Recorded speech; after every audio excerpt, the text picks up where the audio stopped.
नमस्कार दोस्तों, मैं ओम प्रकाश कुमावत। आज अपन ये जानेंगे कि कौन कौन सी संख्याएं परिमेय होती है, कौन सी संख्याएं अपरिमेय होती है।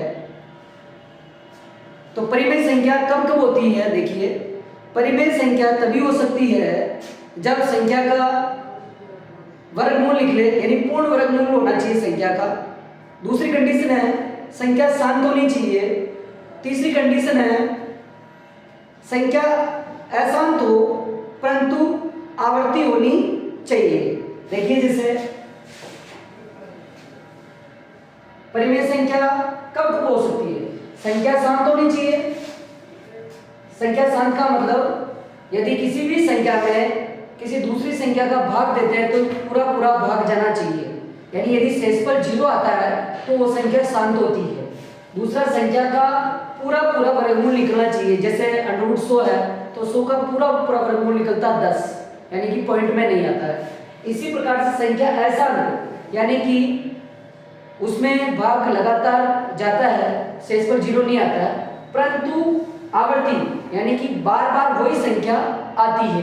अब जैसे कुछ उदाहरण लेता हूँ। Example number first 3.675। ये जो संख्या है, क्योंकि इसमें आगे डॉट डॉट भी नहीं है, तो ये जो संख्या है शांत संख्या है, इसलिए ये जो संख्या है ये परिमेय संख्या है। इसी प्रकार से दूसरा देखिए, √225। ये भी एक परिमेय संख्या है। इसका रीजन है कि √225 है, जो इसका जो वर्गमूल निकलता है वो 15 होता है और ये पूर्ण वर्गमूल है।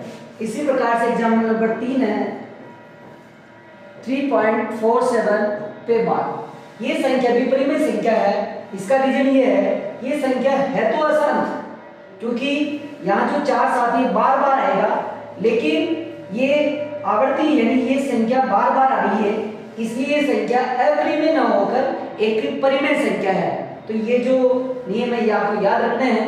यदि आपको चैनल